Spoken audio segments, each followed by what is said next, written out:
반갑습니다. 허브경제TV입니다. 네, 대한항공 정말 오랜만에 찍는 종목입니다. 아무래도 제가 뭐 중간중간에 한 번 정도 이제 흐름을 좀 짚어드리려고 노력을 했지만, 아무래도 좀 이런 종목들은 제가 이제 자주 좀 찍어드리기 힘든 애들인데, 모처럼 만에 또 지금 현재 흐름은 어떤지, 또 최근에 이슈 같은 것들은 좀 어떤 게 있는지 같이 한번 좀 보려고 합니다. 일단 지금은 저점 라인을 한번 찍고, 어떻게 보면은 지금의 흐름은 약간 좀 2차전지 쪽 종목들과 비슷한 포지션을 보여주고 있는데, 일단 지수의 흐름을 좀 못 따라가고 있는 게 굉장히 아쉽죠.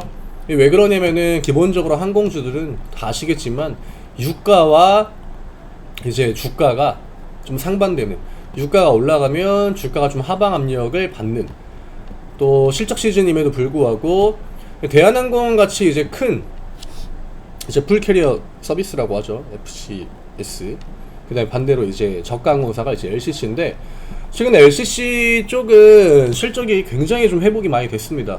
그리고 대한항공도 실적에 있어서는 그 부분이 조금 그렇죠. 기저효과. 코로나 때 LCC 애들은 타격을 굉장히 많이 받았습니다. 진에어, 뭐 제주항공, 뭐 에어부산, 티웨이항공 이런 종목들, 얘네들은 코로나 때 정말 버티기 힘들었죠. 대신에 뭐 아시아나나 대한항공 이런 기업들은 굉장히 잘 버텼습니다. 왜냐? 화물 운송으로 오히려 그냥 여객 사업만 할 때보다 훨씬 더 매출이 좋았죠.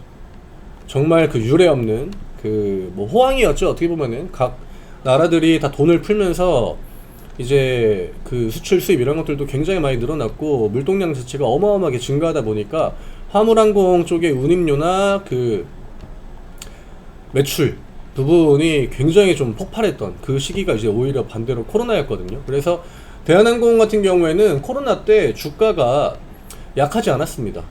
그렇죠. 코로나 때 정말 고점을 오히려 코로나 때 찍었죠. 항공주임에도 불구하고. 지금 LCC 애들은 차트들이 꽤나 좋아요. 그리고 좀 대형 항공사 같은 종목들은 지금 흐름 자체가 굉장히 좀 좋지가 않습니다. 최근에 나온 리포트들을 좀 내용들을 보면 일단은 실적이 생각보다 괜찮다. 그치만 실적보다 계속적으로 이 주가에 영향을 주는 게 어쨌든 간에 유가기 때문에 지금은 유가 레벨이 좀 꺾여야 돼요. 그나마 좀 다행인 건, 제가 볼 때는 유가는 이제 얼추 좀 정점을 찍지 않았을까, 저는 이렇게 보고 있고요. 이 유가라는 게 결국 이제 지금 미국이 굉장히 좀 예의주시하는 그 상품이거든요.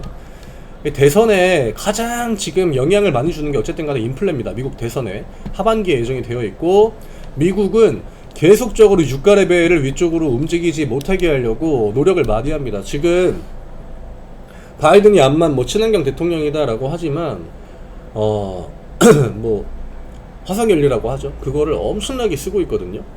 인플레를 그렇지 않으면은 잡지 못하기 때문에 친환경 뭐 이런 걸로 지금 커버가 안 되는 형태입니다. 미국도 지금, 그리고 생산량이 최대치입니다. 이미 최대치를 찍은 지가 꽤 됐기 때문에 계속적으로 이제 주변 그 원유 생산된 관련된 기업들, 그리고 심지어 이란 쪽에도 제재를 한다라고 하지만, 이란이 지금 원유 수출량이 거의 막 6년 내에 최대치를 찍고 있거든요. 대부분 다 중국으로 가는 원유인데 미국이 이거를 그냥 냅둡니다. 왜냐? 이것마저 건드리면은 지금 중국 쪽이 어쨌든 간에 소비가 좀 늘어나고 있잖아요. 원유 소비가. 여기에서 유가 레벨을 그냥 튀어 오르게 할 수 있기 때문에 이란이 중국 쪽에다가 원유를 막 이제 갖다 주는 거를 암묵적으로 방치하고 있다. 그만큼 유가에 있어서는 미국이 지금 굉장히 좀 심혈을 기울여가지고 컨트롤을 하고 있다. 지금 뭐 강달러도 굉장히 문제고, 뭐 환율도 문제고, 유가 레벨도 굉장히 좀 많이 올라왔는데, 중동 이슈가 아무래도 좀 정점으로 치달을 때, 그때 항공주들은 당연히 하방 압력을 강하게 받을 수밖에 없고요. 지금은 좀 진정이 되는 국면이기 때문에 저점을 다시 한번 찍었습니다. 그래서 지금 상황에서는 21,000원 윗라인으로 올라오는 거는 그렇게 크게 어려울 것 같진 않아요.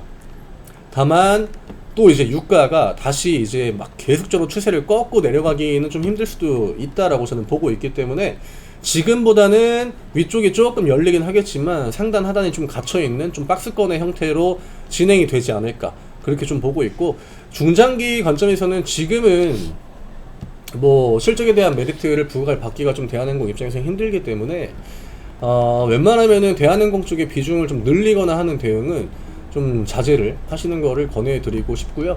다른 종목들 좀 수익 날 때 대한항공 비중을 조금씩 줄이고, 뭐 매번 이제 휴가 시즌, 뭐 휴가철 해가지고 항공주가 또 올라오고 막 내려가고 하지만, 우리나라에서 항공주로 뭔가 투자를 한다라고 했을 때, 물론 뭐 아시아나 합병 이슈도 있고 막 막바지 단계이고 하지만 그런 것들은 이미 다 선반영이 좀 되어 있다라고 봐야겠죠. 그래서 우리나라 쪽에서 이제 항공주를 내가 좀 매매를 하고 싶다라고 하면은 LCC 저가항공사 종목들을 매매하는 게 수익적인 측면도 좋고요. 그리고 뭐 휴가 시즌이나 유가 레벨이 떨어질 때나 그럴 때도 더 잘 반응을 합니다. 대한항공 비중이 좀 크신 분들은 대한항공을 좀 순차적으로 비중을 좀 줄여 나가시고, 지금은 메인 업종들, 뭐 반도체, 2차전지, 바이오 같이 시장에 좀 지수를 움직이는 그런 종목들 위주로 투자를 분산 투자하시는 게 조금은 더 수익적으로는 좋지 않을까 그렇게 생각을 합니다. 비중 확대를 하는 것은 저는 좀 권해드리고 싶지 않습니다. 일단은 21,500원 이 구간을 넘어오면은 윗라인으로 22,000원대 요 구간까지는 진입이 좀 가능하다. 하지만 이 위쪽으로 막 추세를 막 엄청나게 돌려나가기에는 아직까지는 시장에 대한항공의 주가를 좀 찍어 누를 만한, 하방 압력을 줄 만한 그런 이슈들이 완전하게 좀 소멸되지는 않았다 정도로 보시면 될 것 같습니다.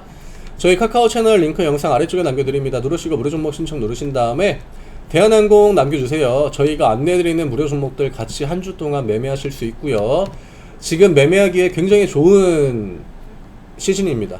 시장 난이도도 굉장히 내려왔고 지수도 한창 밀린 다음에 반등을 보여주고 있기 때문에 이럴 때는 부지런히 매매하셔가지고 좀 수익을 탄력적으로 좀 누적시켜 나가는 그런 대응하시는 것 권해드리겠습니다. 저는 다음에 또 인사드리도록 하겠습니다. 감사합니다.